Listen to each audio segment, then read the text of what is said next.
JCT News 89.9 Jacksonville. Ahead in the next 5 minutes, live local news for the First Coast from the WJCT News team.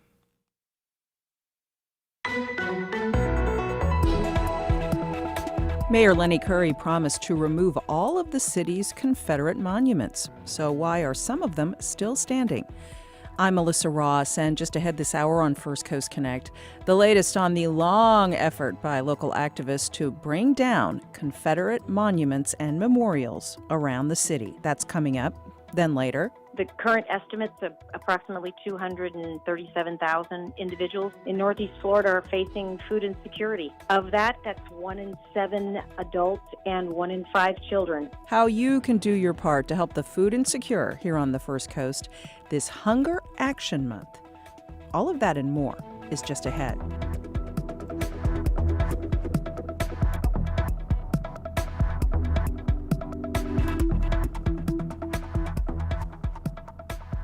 After the day's news.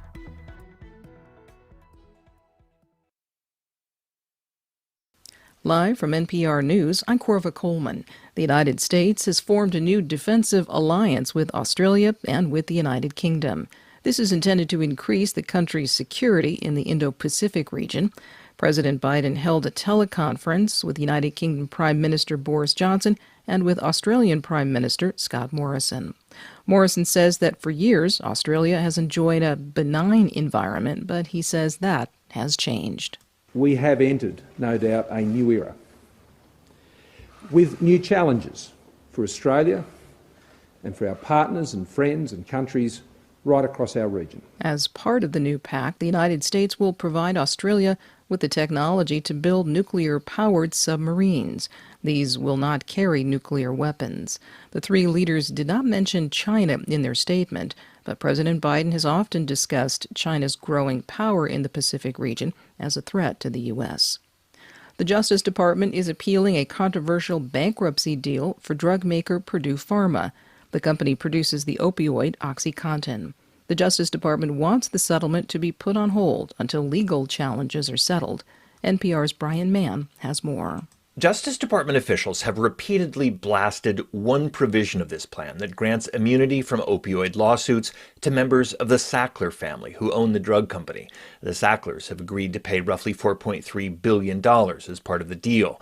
In court documents made public early Thursday morning, the DOJ asked for a temporary halt on implementation of the bankruptcy plan, including payouts of any money while the appeal is being heard. The Justice Department also asked for expedited hearings. Maryland, Washington State, and Washington, D.C. have also appealed the Purdue Pharma bankruptcy. Supporters of the plan, approved earlier this month, say it will fund desperately needed drug treatment programs at a time when overdose deaths are surging. Brian Mann, NPR News. Los Angeles County is stepping up its pandemic safety measures. From member station KPCC, Jackie Fortier reports L.A. County bars and nightclubs will require proof of vaccination starting next month. Angelinos will need to keep their vaccine cards handy when they head out to indoor bars, breweries, and nightclubs. Employees of those venues also must have 1 dose by October 7th and both by November 4th. A recent negative test won't get you past the bouncer. The LA County Health Order also means big changes for outdoor mega events, which will for the first time include theme parks like Universal Studios. By October 7th, everyone working or attending an outdoor mega event will need to prove they are fully vaccinated or show a negative COVID test 72 hours prior. Health officials say the vaccine verification is needed to stop the cycle of coronavirus surges. For NPR News, I'm Jackie Fortier in Los Angeles. This is NPR. And the time is now 4 minutes after 9. This is WJCT News 89.9 in Jacksonville. I'm Michelle Corum. Florida is the only state that did not apply to extend federal COVID relief dollars to feed kids through the summer. That's according to State Agriculture Commissioner Nikki Fried. The pandemic EBT program provides cards to families to pay for food. All 50 states used the program during the last school year, and all but one, Florida, extended it over the summer. Governor Ron DeSantis says the state's alternate summer food program is sufficient.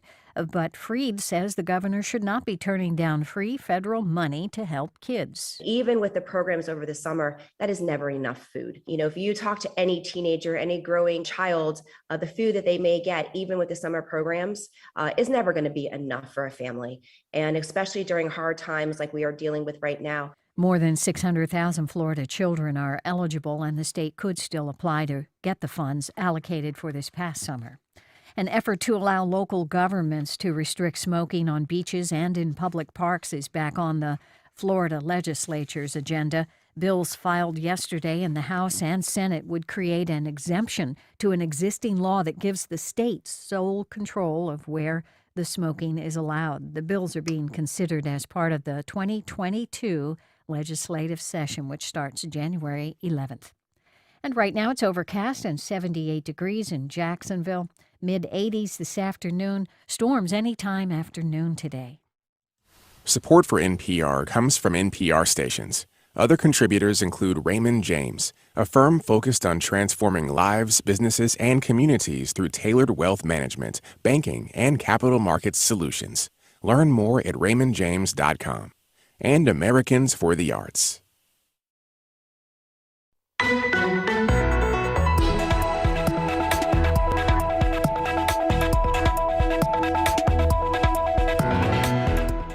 Jacksonville Mayor Lenny Curry promised last year to take down all of Jacksonville's Confederate monuments. So why are some of them still standing? Good morning. We're live from Studio 5. I'm Melissa Ross, and this is First Coast Connect. Thanks for listening. Just ahead this hour, why calls have come back once again to get rid of monuments to the Confederacy in this city once and for all. Let us know your thoughts. It's 549-2937. Then later, how you can do your part to help the food insecure in our area this Hunger Action Month. That's later, but first this hour, a few dozen activists gathered in front of City Hall last night ahead of the City Council meeting to remind Mayor Lenny Curry of the promise he made more than a year ago to remove all monuments to the Confederacy around town, including a large monument to the women of the Confederacy in Springfield Park. Confederate statues got to go! Hey, hey! Ho, ho! Confederate statues got to go! Hey, hey! Ho, ho! Confederate statues got to go! Hey, hey! Now, that monument in Springfield Park is still standing, even though it has been covered up by plastic. You'll recall the mayor vowed to bring down all monuments to the Confederacy more than a year ago after he ordered the removal of the Confederate soldier statue from what is now called James Weldon Johnson Park. This was all happening, let's recall, as the Republican National Convention was planning to come to town, although that didn't happen. A representative for the mayor's office last week said in an email to WJCT News that there is no update yet to share from the city on the removal of any remaining Confederate monuments around town. So the activists press on, and we welcome two of them this morning. Ben Frazier is with us of the Northside Coalition of Jacksonville. Hi, Ben. Hello there. Thanks for having us this morning. Good to have you. The other big leader in this effort is Wells Todd of the group Take 'em Down Jacks. Hi, Wells. Good morning, Melissa. Good to have you both on the show, and give us a call, folks, as we discuss this. It's 549-2937. Emails to firstcoastconnect@wjct.org. Tweets to @MelissaInJacks, and our Facebook page is open too. Wells Todd, let's begin with you. You formed the group Take 'em Down Jacks a few years ago, specifically around this issue. A rally last night outside City Council chambers, because as I mentioned, there's still a very large monument to the Confederacy still up in Springfield. Tell us about your group's position and what you're saying to the city. Well, first I'd like to say, Melissa, that Mayor Curry has failed Jacksonville. The City Council has failed Jacksonville. And the governor of Florida has failed Jacksonville. All of them have spoken, and what they are saying is keep the names and monuments in place. And their lack of action to remove these relics that celebrate white supremacy shows that they care more about appeasing white supremacists than correcting the lies and miseducation that these statues, names, and memorials stand for. What we are saying is we need to remove all symbols of hate and white supremacy from public spaces. If they want these statues to remain, then they need to put it on private property. We say get rid of them completely. They need to be removed completely. And we have a two-pronged approach to what we are talking about right now, and that is demonstrations and also putting pressure on the city council, which has 7 African-American members on it, and putting pressure on the mayor, as you saw yesterday. 5492937. Let me correct myself. That rally was actually Tuesday night. It's reached the point in this pandemic, Ben Right. Fraser, where I don't even know what day it is. Ben Fraser, Northside Coalition of Jacks. You've also been quite vocal on this issue. We did reach out, we need to say, to to the mayor's office from WJCT News, and they basically had no comment. What are they telling your organization? They are totally ignoring us. We've actually followed traditional and conventional protocols in asking for a meeting with the mayor. We've explained in clear and concise terms what we're asking him to do.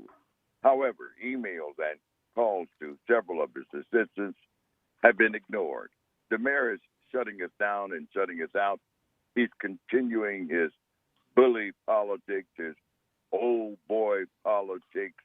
Unfortunately, it's time for change, and it's time for him to make the move, but he's not doing it. And we need to note that the Historic Preservation Group in Springfield, SPAR, they are on your side. They would like this monument removed, although it is a historic monument. It used to be Confederate Park, by the way. It's been renamed Springfield Park. Wells Todd, I actually live near this monument. I drive by it pretty regularly. It's covered up in tarp, in like a big plastic tarp, but it's still there. Certainly removing this very large monument would be a big job. It would not be an easy fix, but certainly bigger monuments around the country have come down, like the big statue of Robert E. Lee, for example, in Virginia. That is so symbolic of the Confederacy. That's probably the most symbolic Confederate monument in the country. And that was very difficult to bring down, but it has come down. And so, there may be logistical reasons why the city's dragging its feet on this. We just don't know, Wells, because we have not been able to get any information out of City Hall. Right. And I happen to be in the area. I think it was last year when they were steam cleaning that monument in Springfield Park. We as taxpayers pay for that. We pay for the cleaning of that thing and the maintenance of it. And it's a relic. It celebrates white supremacy, as I said earlier.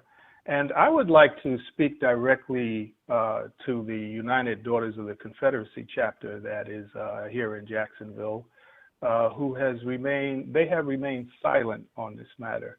And they are responsible for the distortion of Southern history. The United Daughters of the Confederacy walked hand in hand with the KKK through their nightmarish terrorist period of 100 years of segregation in the South. And they need to come forward and apologize for what their ancestors did and their involvement in fostering the violence that took place against African Americans. When these statues went up, at each one of them, there were speeches that were given that celebrated the philosophy of white supremacy. And something else I want to say, all of a sudden this got put in the mayor's hands, and then the mayor shifted it off to a working committee. This was brought before the city council by then President Anna Brochet. This is a city council situation here. This is their problem. And we need to be checking them on this. Well, let me ask about this. Ben, have you spoken with members of the city council about this? Yes. What are they saying? As we have for the past 4 years. Listen, folks, this is a matter to be dealt with by all of the shareholders in this community, the public sector, the private sector. We have sent letters to Daniel Davis at the Chamber of Commerce, to Jeannie Miller at the Jacksonville Civic Council, to every member of the Jacksonville City Council, including President Sam Newby and Vice President Terrence Freeman. We're getting the look the other way routine, which is why we went down to City Hall and made the ruckus that we made, and we'll be back. Aggravation, that's what we are dealing with. We are aggravated, and our aggravation calls for agitation in order that a remedy may be found. 549-2937. Give us a call. Edward in Jax. Edward, good morning. Good morning, Melissa. Good morning, guys. Good morning. Go ahead.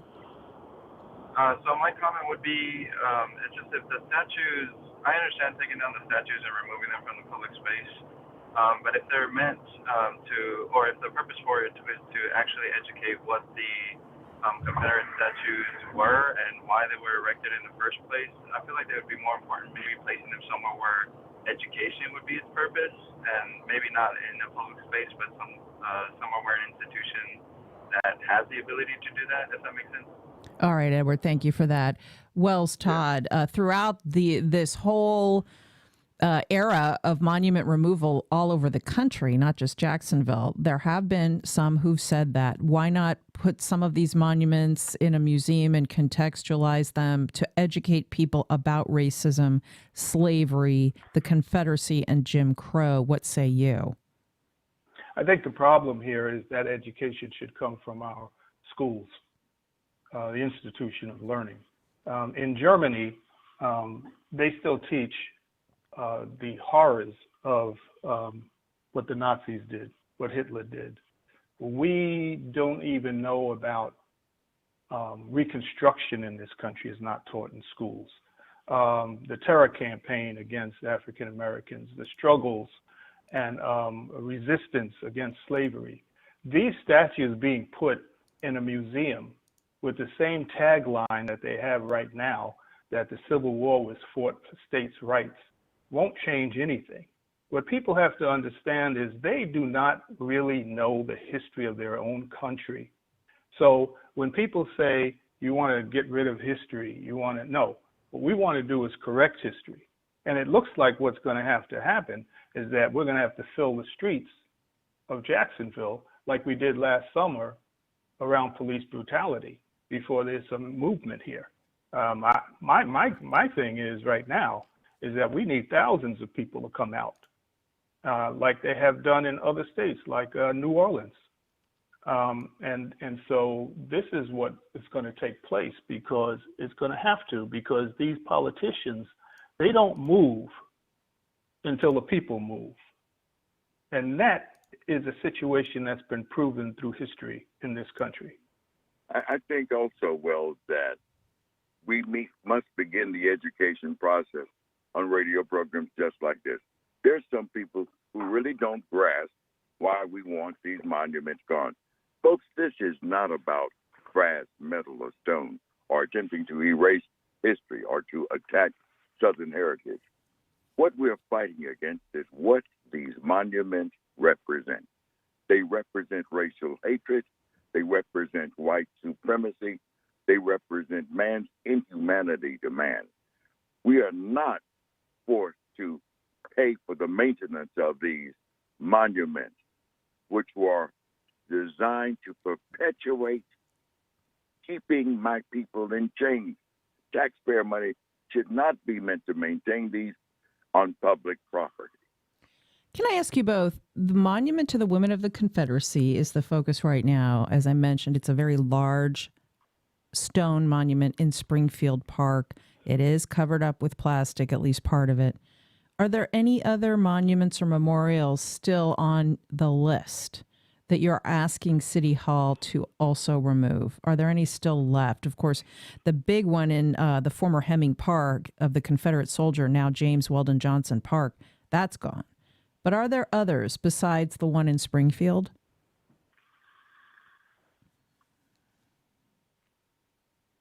Or is that the only one?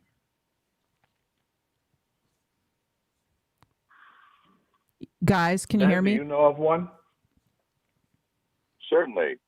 There are identified by the special committee. There were 11 in total, and that is a list that should be reviewed. However, we are focusing on this particular monument because this is what the mayor said he would do. The mayor should stand by his word. In the words of Philip Baber, a local activist, a broken promise is a lie. Mayor Curry is living a lie. We are here today to call on him to stand by his word. We cannot allow him to back off when he said he would do this. We all heard him say it, and he should stand by his word. Let's go back to last summer. The mayor did promise to take down all of the monuments. He did follow through on the one in James Weldon Johnson Park. This was at the height of Black Lives Matter protests that were happening in this city. And for more context, Wells Todd, at the same time, the mayor was lobbying to bring the Republican National Convention to Jacksonville. And he was anticipating a white hot spotlight on this city if it were to come here. Of course, it ended up not coming here due to a number of reasons, including the pandemic. So when we look at the mayor's words in that political context from last summer, what are your thoughts today? My thoughts are the same as they were last summer. And that is that he should have followed through on what he said at that moment. He should have removed the statue in what is now Springfield Park. I want to say something about that statue because a lot of people, they don't understand the symbolic nature of having that woman and those children up in Springfield Park. One has to, Black people understand this for the most part. When Reconstruction was overthrown, okay, what started to happen was lynchings had been happening throughout that period, but they really stepped up after that. And it was to take back power in the South, rich white people who lived in the South, the landowners.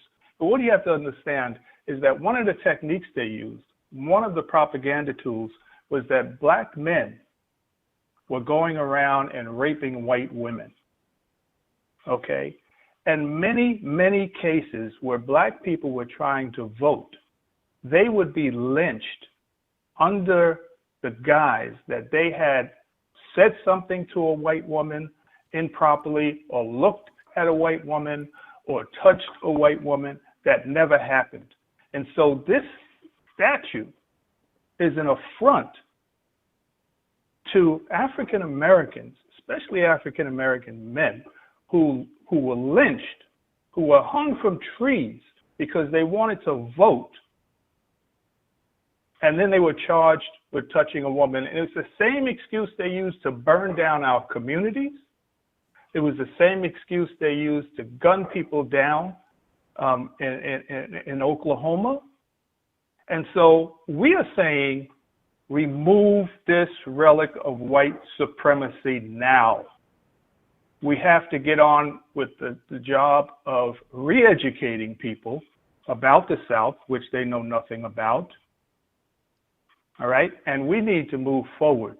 We need to be teaching this history in our schools. I have been, and Ben has been, before the school board many times, explaining to them how they are creating white supremacists by not teaching the history of this nation. Not teaching the history Let me of jump slavery. in and say that sorry to cut you off. The teaching of critical race theory has been banned in the state of Florida at the statewide level. The kinds of things that both of you are talking about, providing context to today by examining these monuments through the lens you're discussing. Teachers aren't allowed to teach that in the state of Florida. Kendra in Mandarin. Hi, Kendra. Good morning, Melissa. Go ahead.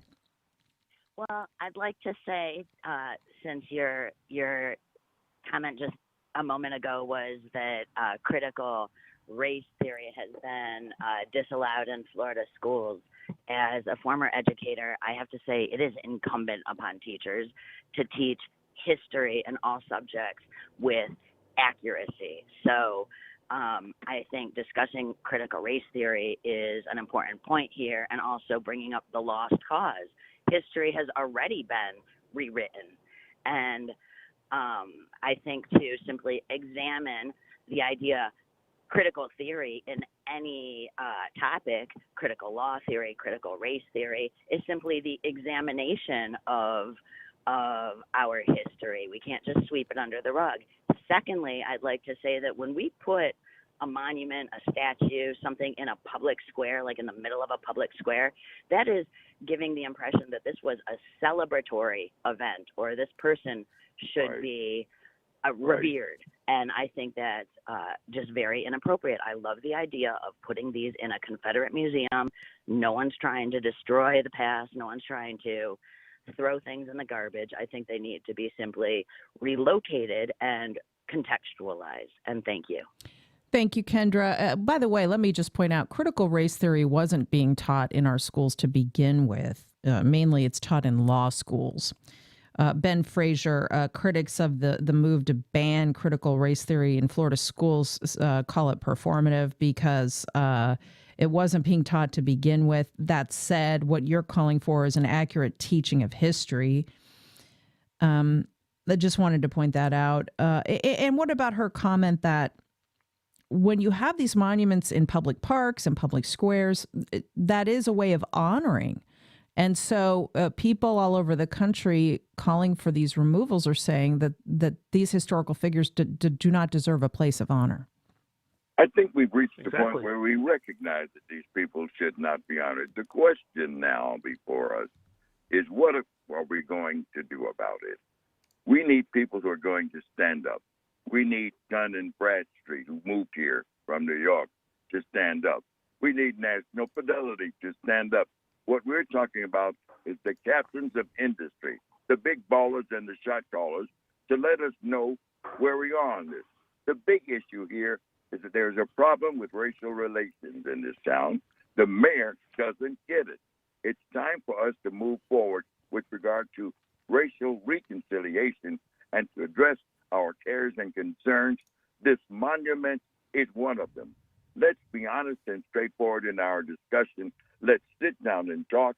Come, let us reason together, we say to the mayor, and we say, that does sound reasonable, doesn't it? Here's a tweet from a listener. The monuments made of metal could be melted down and turned into tiny shovels. Attach a packet of seeds to the shovel and give them to children with an explanation of what it's all about. Beat your swords into plowshares. Thanks for that. Sounds good to me. That's the word. Lots of calls. Jim in Riverside. Hi, Jim. Good morning. Yes, good morning. And I'd like to just remind Mayor Curry that the people have already stood up and said what they wanted. Ever since Lenny Curry pledged to take all the statues down, since then the school boards and the people have actually came to vote on the schools that were all named after Confederate generals, have voted to remove those names. So not only has he pledged to the public has stepped up and said, this is what we want. We want to remove the exaltation of the Confederacy from our public places. So I don't know what excuse there is for the council or the mayor to drag their feet on this. He has spoken, and the voters have spoken on this issue. Yeah, thanks for that. Wells Todd, it is curious to see that this monument is covered up in plastic. So it's sort of in limbo, and we don't know quite the reason why. Well, I think, when we started to demand the removal of these statues some 4 years ago, other people in Jacksonville respond in different ways. They responded in different ways. And one of the ways that they responded to, as they have in other states, was to graffitified, if that's a word, the monuments and statues to let people know that these things needed to be removed. And I think that that's what they're afraid of. There are people in the city that are not connected to us at all, but who raise their voices in that way. And I think they know that if they take the cover off of that thing, the same thing's going to happen that happened before, because people are sick and tired of it. You know, like the gentleman just said, the people have spoken, but as we know, politicians run years behind what the people want, what the people believe. Peter in Arlington, let me, if I could, Peter in Arlington has been holding. Peter, go ahead. Yes, good morning. First, as far as critical race theory, I don't even think they have the definition right, the one they're using for the statute, and it's got to be unconstitutional. It's just ridiculous that they're doing that. Now, as far as the monuments, you know, the Confederate monuments, maybe it's just better they go to a museum. I mean, instead of just leaving them there the way the mayor is, maybe he can convince private foundations to take them and, you know, do what they want with them, just get them off the city parks. Now, about the city parks, I've been walking through several parks this morning, and, you know, that everyone enjoys, and the common areas are completely trashed. So obviously the city is struggling with money, it seems. So just get rid of those monuments, save the money, and clean up the parks that all of us enjoy. So that's a practical we have the largest urban park system in the country, Peter, but we don't always have the best maintained. Ben Fraser, you know, this is something that both of you have been working on for years now. You'll continue to take this matter up with the city council. As you mentioned, both the president and the vice president are African American this year. That's really where this goes next, doesn't it? Yes, but this is something not just in the hands of Black City Council people or the Black City Council president. There are 19 members of the council. They need to stand up. They need to speak out. The mayor needs to speak out. The business community in this town should stop turning its head and looking the other way. Our reputation and our image as a city is at stake. Folks, we cannot move forward with one foot stuck in the past and still fighting the Civil War and then trying to march into the sunlight of a new day with the other foot. We've got to make it a commitment and divorce ourselves from the racial hatred of the past. In the words of civil rights icon John Lewis, never be afraid to make some noise and get in good trouble, necessary trouble. We're going to continue our struggle for civil disobedience. We're going back to City Hall. We will demonstrate and disrupt meetings, and we may even do pop-up protests at various businesses in this area. It's time for you guys to address this issue that includes Mark Lamping and Shad Khan and the Jaguars. It's time for you guys to stand up against racial injustice. Thank you both for being with us. We'll continue to follow it. Ben Fraser, Northside Coalition of Jacksonville. Wells Todd of Take 'em Down Jacks. Thanks to you both. Thank you, Melissa. And much more still ahead later. How you can be part of Welcoming Week in Jacksonville. We'll tell you all about it, but up next. The thing about going after abortion, about having a big to-do about the most controversial aspect of women's health care, is the preventative and safety features of health care go with it. A retired nurse remembers this nation's first abortion trial after the passage of Roe versus Wade. That's after this.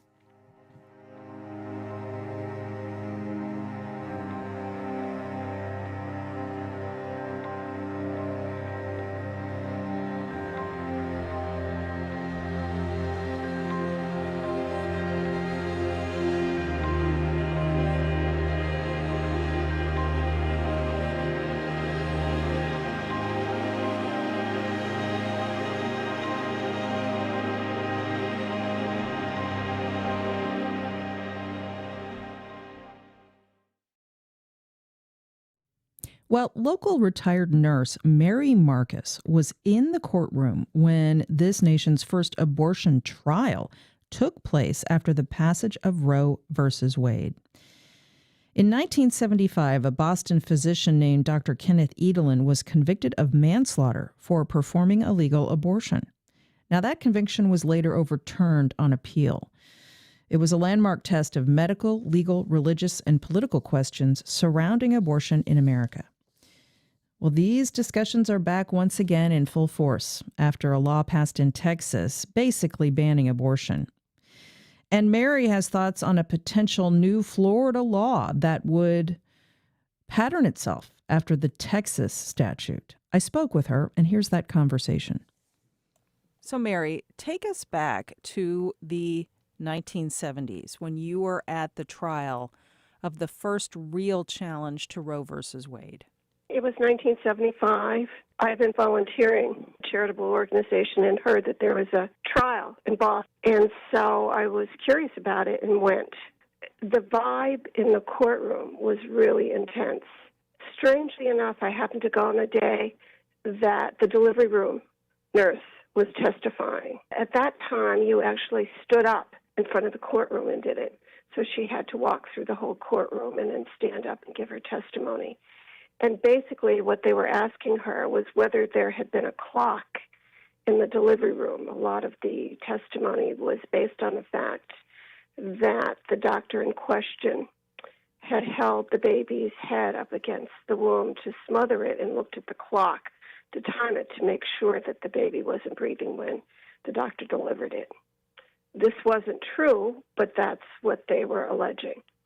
So this trial, a couple of years after the passage of the law, this doctor was put on trial for manslaughter, for performing a legal abortion. That's the backstory to this. What are your thoughts in the wake of the law that's now passed in Texas and the way that this has become a front burner issue once again for so many Americans, given that you were there at the time when the law became the law of the land, and then you saw the legal challenges shortly thereafter? Well, when I had gone to the trial, I was the same age. I was in my 20s. So I actually could have been somebody who had an abortion as well as being a nurse. Now I'm in my 70s. And what's fascinating to me, what goes through my head, is some of the language that was used during Dr. Edelman's trial, the heartbeat and so on, of the fetus as being judge of whether sustaining life. A lot of that verbiage comes from that time. Women who were present in the days before Roe v. Wade in hospital settings have talked a lot about this. Can you talk about what it was like when abortion wasn't legal and women would seek out illegal means to end their pregnancies? The infections and the bleeding, the uterus is very vascular. And if the abortion isn't done correctly, there's birth products still left in the womb, which means they can bleed pretty freely. And when they would come in, and the young women were usually alone, there was usually nobody with them, they would say they had abdominal pain. So until you brought them back, you didn't even know that they had an abortion. It was only on exam that they finally would admit that they had had an abortion. Some young women just died. Some had overwhelming infections that you just can't believe, all because they were embarrassed and ashamed. And if you think about the fact that we didn't have adequate birth control, it was pretty bad in a college town like Boston. So what are your thoughts then about the Texas law and also the possibility of a similar law being proposed in Florida? It would be terrible. It would be just because the thing about going after abortion, about having a big to-do about the most controversial aspect of women's health care, is the preventative and safety features of health care go with it. If you think about it, Planned Parenthood does so much more than help with abortion. They do exams and breast exams and counseling and birth control and all of that. When you shut down one part of the service in a big way, you have crowds going against it, you take away funding, you make it a big deal, the other services go with it. So that's a problem. The other problem no one's discussing is if you carry the baby to term because you don't have access to abortion, what do you do for prenatal care? And what do you do for postpartum care? And how do you prevent birth defects if women without money cannot have access to care because a clinic is shut down because of abortions? So it's a string that when you pull, the whole thing unravels. And if we go back to that time, it could conceivably even be worse.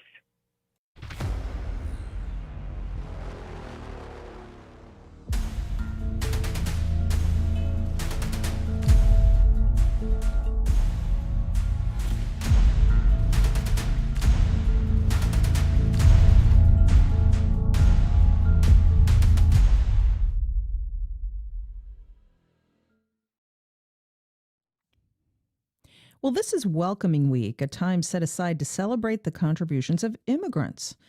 To mark the occasion, the First Coast YMCA is joining Welcoming America alongside other Ys around the country to celebrate immigrants in this community. Amber Dodge is Senior Program Director of the First Coast Y New American Welcome Center. She's on the line. Hi, Amber. Hi, Melissa. How are you doing today? I'm great, thanks. It's good to talk to you and learn a little bit about Welcoming Week. Tell us what the Y is doing. Yes, ma'am. So every year we partner with Welcoming America, which is a national organization that promotes Welcoming Weeks annually. It's in September, and this year it's September 10th through the 19th. And this year we will be hosting a event at the Winston Family YMCA, where we will have free international food tasting from different local immigrant-owned businesses, and also some music and just basically a time where families come together from different backgrounds to meet their new neighbors that are new to Jacksonville, as well as meet neighbors that have been here longer, and to promote healthy communities and cross-cultural interaction. This international food tasting Saturday at the Winston Family YMCA. By the way, I'm a member of the Winston Family Y. So I am definitely going to be stopping by Saturday between noon and 2. I'm looking here at the menu. You're going to have Ethiopian food, Thai food, Afghani food. That's interesting given that some more Afghan refugees have been coming to town very recently. Venezuelan food, so food from around the world from local restaurant owners and local immigrants. You know, Amber, people might not realize how truly diverse Jacksonville is and how we have people from all over the world. It really is, and that's basically really the goal of this event on Saturday, and really what Welcoming Week is just to engage people, to educate our community about the diversity in our city. And that's why we're featuring restaurants that maybe, Jacksonville residents have not tried, maybe Afghani food, or where we will have Burmese food from a Thai restaurant, but the owners are from Burma. So, in order for people to try new foods, and then I believe that food really breaks barriers, people coming together to share a meal. So once they try this, different types of food and then meet families from those countries that will be at the event, that starts relationships. That can start breaking barriers, building cross-cultural relationships. So we really targeted restaurants that people may not have tried before because they're in small pockets in our city where they're located. Yeah. And in particular, just in recent weeks, resettlement agencies like Lutheran Social Services and Catholic Charities have been bringing Afghan families to this city, families fleeing the Taliban after the Taliban took over their country. So this is really topical, Amber. People have the opportunity to meet new immigrants who have come here simply to build a better life and particularly to bring safety for their children and prosperity for their children. Yes, and this is a great opportunity to meet Afghani families. We will have some at the event that are a part of our New American Welcome Center, which is at the DuPont Family Y. So we are a program of the First Coast YMCA, but definitely it's a great opportunity to meet these new families, to talk to them, to welcome them. That's what Welcoming Week is about, to say, welcome to Jacksonville. We're happy you're here. We're happy that your family is safe. And then, they contribute so much to our societies, either food or through their employment or through their children, going to school and just building friendships with new people. So we are happy they're here. We're happy to be able to support them in some way and welcome them. And that's why we're thankful for the First Coast YMCA and for the Winston Y, because of its location, on the St. Johns River. It's outdoors. And so just a chance to have fun in a safe way to meet new neighbors. Now, That's what Welcoming Week's about. What it's all about. Now, Amber, in addition to the delicious food Saturday at the Winston Y, you're also having there's a 10-day celebration with free virtual events as well. Can you share a little bit about what's happening there and how people can learn more about all of this? Yes, so we do have a Facebook page, the First Coast YMCA New American Welcome Center, but also, internationally, the YMCA is hosting online events through Zoom. Monday they just had one, just to kick off Welcoming Week. There's another one, I believe, tomorrow about how you can get involved with Afghani families nationally, because Welcoming Week is throughout the nation. So there's online events. You can search from First Coast YMCA's Facebook page or, the YMCA nationally by connecting with social media. But that's the best way. Because of COVID and because of just safety precautions, a lot of things are online. But we did want to have an event in person outdoors so people can really interact in a safe way. Right. Now, I have to confess, I've sort of been avoiding the Y. Yes, partly because I'm lazy and partly because of COVID. I keep telling myself, I got to get back in the gym. And this is a good opportunity for me to do that. Although it's kind of hard to work out with a mask on. It's kind of hard to run on the treadmill with your mask on. That's why I've been blowing it off. But with all of that said, will the food tasting be outside? How is this going to be staged? Yes, so it's going to be outside in the playground area, closer to the river side of Winston, where the river is located. So it will be outdoors. Everything will be outdoors. We will have stations for children, some different activities spread out for kids, a craft area. There's a playground, and the food will be placed in the boxes that people can take with them, or they can sit in the grass area by Winston Y and sit and enjoy with their family along our beautiful river. So it is safe. It's outdoors. Nothing will be inside. I believe that Winston Y will also be giving free tours, just so people can learn more about the Winston YMCA and the services the First Coast YMCA provides to our city. So it's definitely a safe environment. Everything will be outdoors.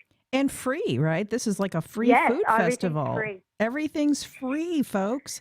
So don't miss it. Mark your calendar for Saturday noon on the St. Johns River outside the Winston Family YMCA on Riverside Avenue.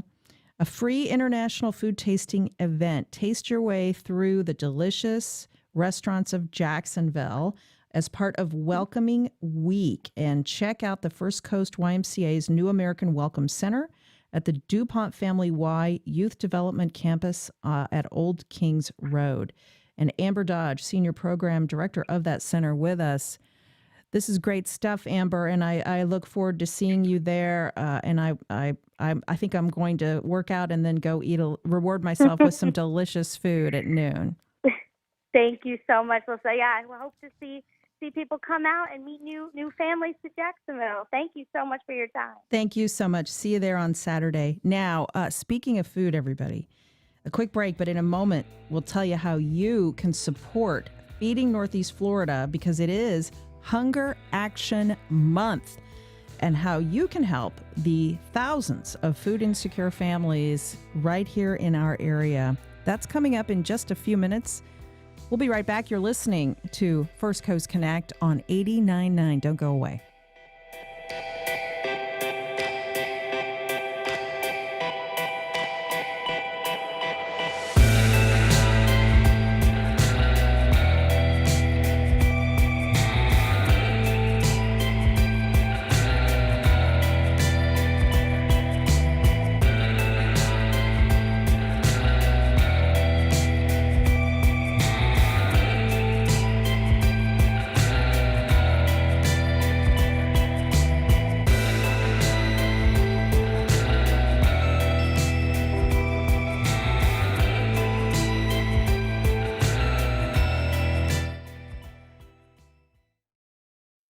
WJCT Public Media is bringing you a new healthcare show, What's Health Got to Do with It?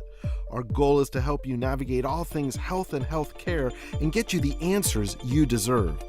Join me, Dr. Joe Servin, Saturdays at 4 p.m. and Sundays at 9 p.m. on WJCT News 89.9. Sponsored in part by American Brain Foundation, Epilepsy Foundation, and Neurelis.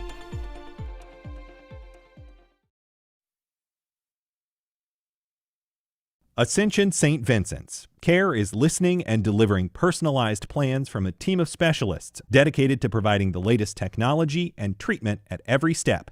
Information and appointments at getjaxhealthcare.com.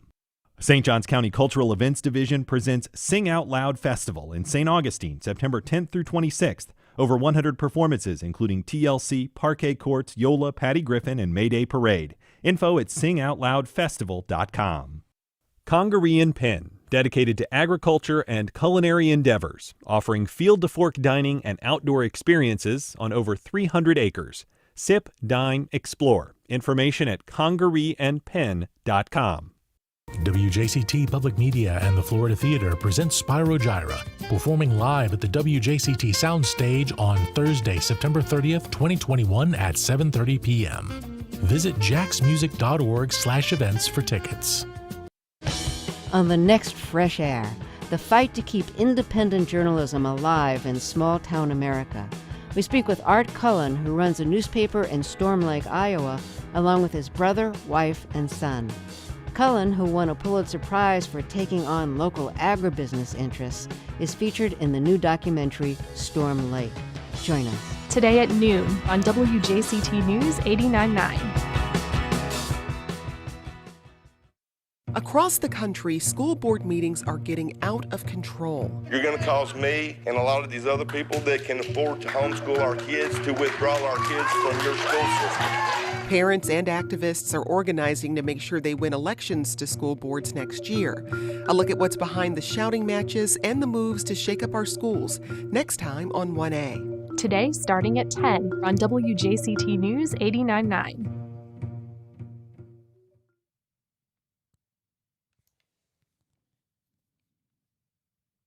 Welcome back. Well, nearly 240,000 people in our area are what's known as food insecure, and that's about 76,000 children. What it means is 1 in 5 people in our food bank's 8-county service area are going hungry. Last year, the need for food assistance in North Florida skyrocketed 129%.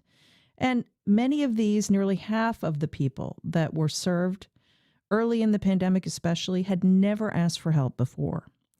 Now, September is Hunger Action Month, and tomorrow is Hunger Action Day. There's a lot you can do to help fight hunger on the First Coast. It's easy to help out. For more, I spoke with Susan King, President and CEO of Feeding Northeast Florida.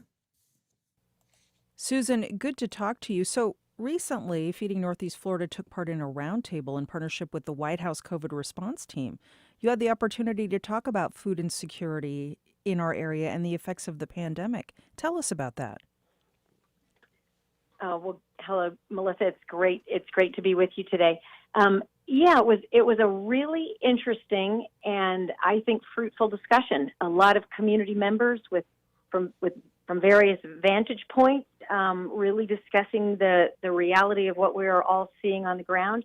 I thought we came away with some great shared ideas and a good discussion. And of course, it's a vital discussion to be having, particularly since this is Hunger Action Month, where people all over the country stand together against hunger. This is a year-round problem here on the First Coast. 240,000 people food insecure in our area, and a lot of kids too, yeah? Yeah, absolutely. The current estimates of approximately 237,000 individuals in Northeast Florida are facing food insecurity. Of that, that's 1 in 7 adults and 1 in 5 children. It's a shocking and horrifying number when you think about a child going to bed without dinner, not necessarily knowing where the next meal's coming from. But Hunger Action Month is is an important time for us to really shine a light and focus the country's attention and certainly our community's attention on these very difficult decisions that families make every day. It is an impossible choice. It's kind of the theme of this year's discussion. The idea that a parent will be feeding their children and not have enough to feed themselves, that they'll be making decisions between food and medicine or paying their light bill. You know, it's for those of us who live a really blessed life, you think, gosh, I don't know how people make those decisions, but they do every day. So Hunger Action Month is a time for us to really, take a stand, create awareness of hunger in our community, and truly inspire individuals to get involved with the effort to fight it. Now, you're doing a lot this month, including partnering up with the Jaguars Foundation, some food distributions. You're even lighting up the city orange. Is that right? What's the significance of the orange? Well, orange is been Feeding America's color of hunger. It's just that color that we always associate. You see it in all of our branding for all of 200 Feeding America food banks. And so we have a wonderful group of partners who have agreed to light up orange. I believe this week, Florida Blues Riverside campus is alight with orange, and the Costa Bridge and the Laura Street Bridge. Kind of all during the month, we've got different partners that have agreed to light up orange. I believe the Jags Stadium is going, and Daly's Place will be this Friday night. Will be lit up orange. So, very, very exciting time. We've done we'll be doing 30 specific mobile pantries geared at families and children, and just to focus on this issue of hunger. We did one, in fact, today with the Jaguar Foundation, and had a huge turnout. Couple of alumni players and Jackson DeVille, and really just created an event to highlight Hunger Action Month.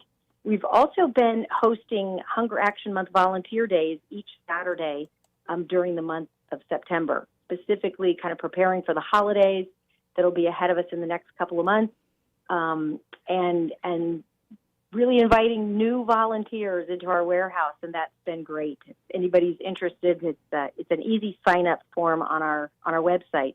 Mayor Lenny Curry has proclaimed September as Hunger Action Month in Jacksonville. We got a beautiful proclamation from the city a few days ago, really reinforcing the importance of this effort. Great to see that. Friday, September 17th, wear orange to mark Hunger Action Day. And volunteer, pledge to advocate, or donate this month. Just go to their website, feedingnefl.org.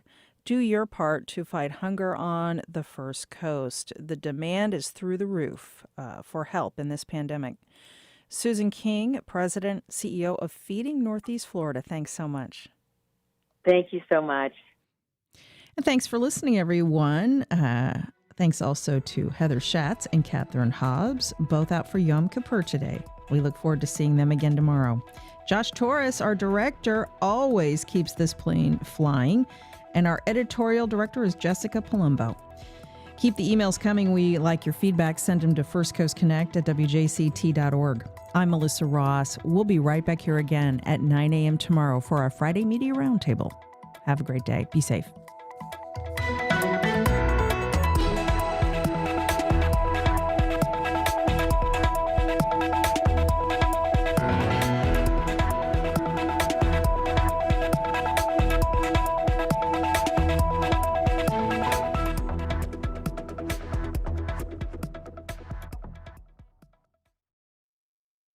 Support for First Coast Connect is provided by Baptist Health and the North Florida TPO.